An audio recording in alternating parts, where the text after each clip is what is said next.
இயேசுவின் நாமத்தில் வாழ்த்துக்கள். யாத்ராகமம் 21 அதிகாரம் 1 முதல் 6 வசனங்கள் வரை ஒரு காரியம் சொல்லப்பட்டிருக்கிறது. மேலும் நீ அவர்களுக்கு அறிவிக்க வேண்டிய பிரமாணங்களாவன, எபிரேயரில் ஒரு அடிமையை கொண்டாயாயில் அவன் 6 வருஷம் சேவித்து 7ஆம் வருஷத்திலே ஒன்றும் கொடாமல் விடுதலை பெற்று போக கடவன். ஒன்றியக்காரனாய் வந்திருந்தானால் ஒன்றியக்காரனாய் போக கடவன். விவாகம் பண்ணினவனாய் வந்திருந்தானால் அவன் பெண்ஜாதி அவனோடு கூட போக கடவள். அவன் எஜமான் அவனுக்கு ஒரு பெண்ணை விவாகம் செய்து கொடுத்தும் அவள் அவனுக்கு ஆண் பிள்ளையாவது பெண் பிள்ளைகளையாவது பெற்றும் இருந்தால் அந்த பெண்ணும் அவள் பிள்ளைகளும் அவன் எஜமானை சேர கடவர்கள். அவன் மாத்திரம் ஒன்றியாய் போக கடவன். அந்த வேலைக்காரன், என் எஜமானனையும் என் பெண் ஜாதியையும் என் பிள்ளைகளையும் நேசிக்கிறேன், நான் விடுதலை பெற்று போக மனதில்லை என்று மனப்பூர்வமாய் சொல்வானானால் அவன் எஜமான் அவனை நியாயாதிபதிகளிடத்தில் அழைத்து கொண்டு போய் அவனை கதவின் அருகேயாவது கதவு நிலையின் அருகேயாவது சேர பண்ணி அங்கே அவன் எஜமான் அவன் காதை கம்பியினாலே குத்த கடவன்.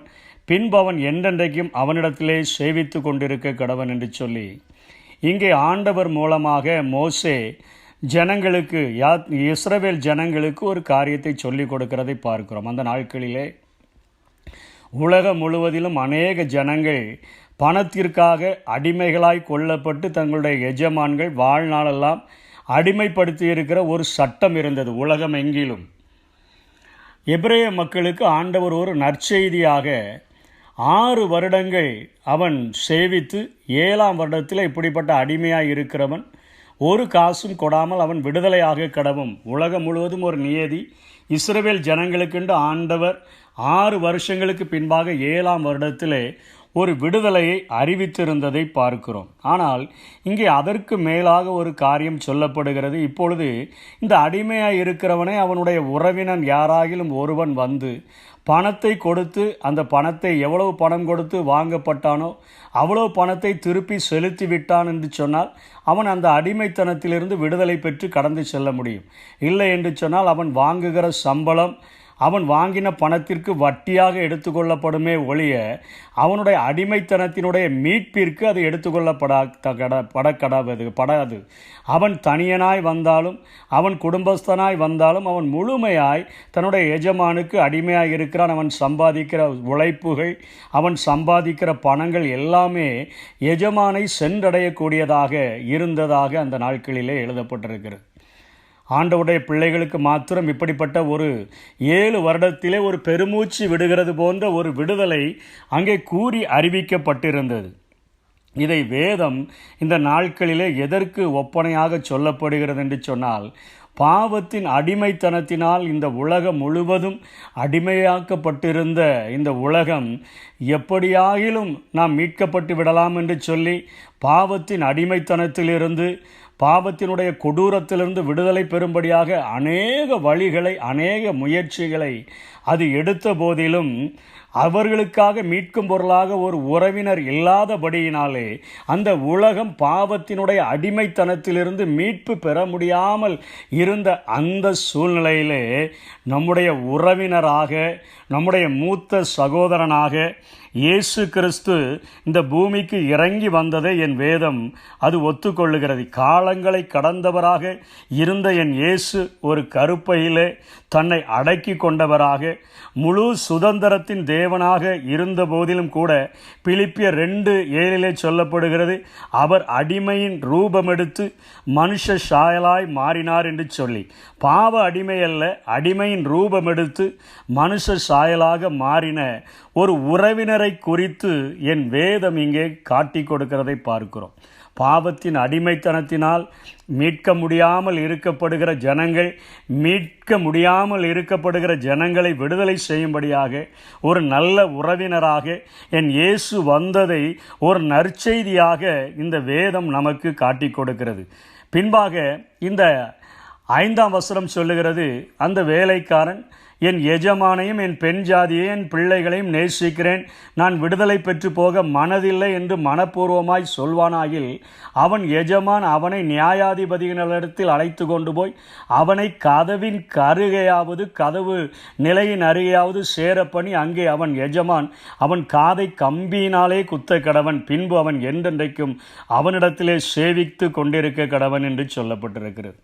இன்றைக்கு பிதாவுக்கும் நமக்கும் நடுவாக இருக்கக்கூடிய கதவண்டையிலே நிற்கக்கூடிய ஒரு அடிமையின் ரூபமெடுத்த என் இயேசு நமக்கென்று விடுதலையின் பொருளாக, நம்மை விடுவிக்கும் பொருளாக தன்னுடைய விலையேறப்பெற்ற தன்னுடைய ஜீவனையே நமக்கு விலையாக கொடுத்த போதிலும் கூட விலையாக கொடுத்துவிட்டு அவர் மீண்டும் நம்மை பிரிய மனதில்லாதவராய் இருந்தபடியினால இந்த 5ஆம் வசனத்திலே அந்த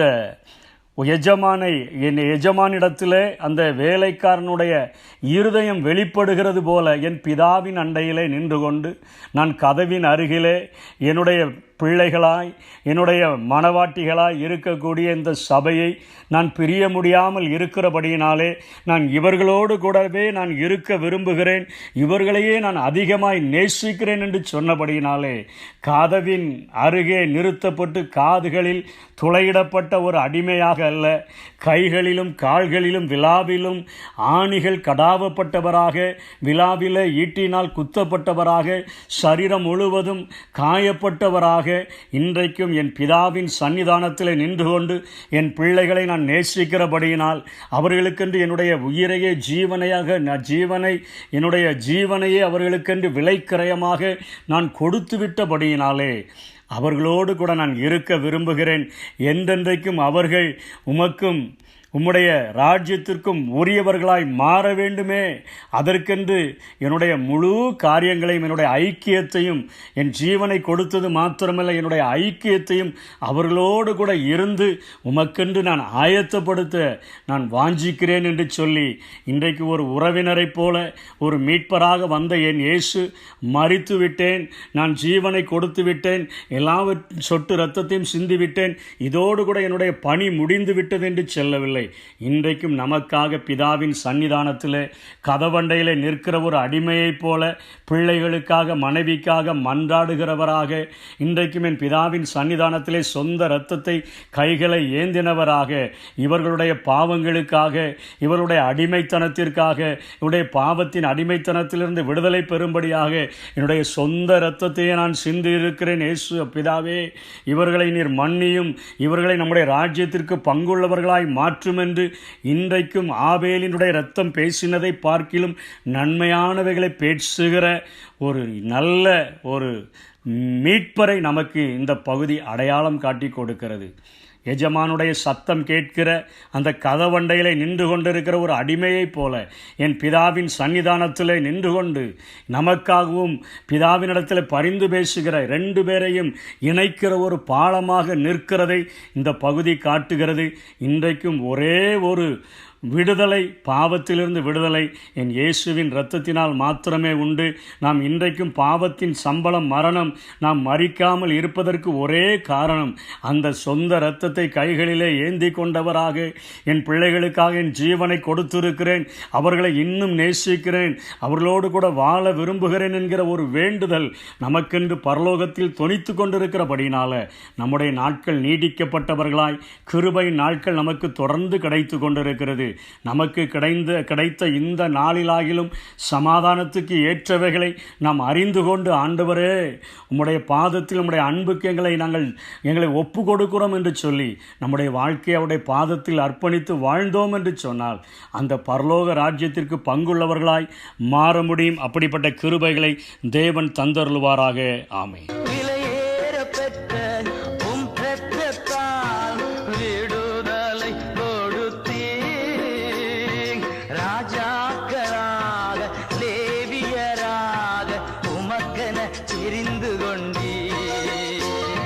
ராஜாக்களாக லேவியராக உமக்கென தெரிந்து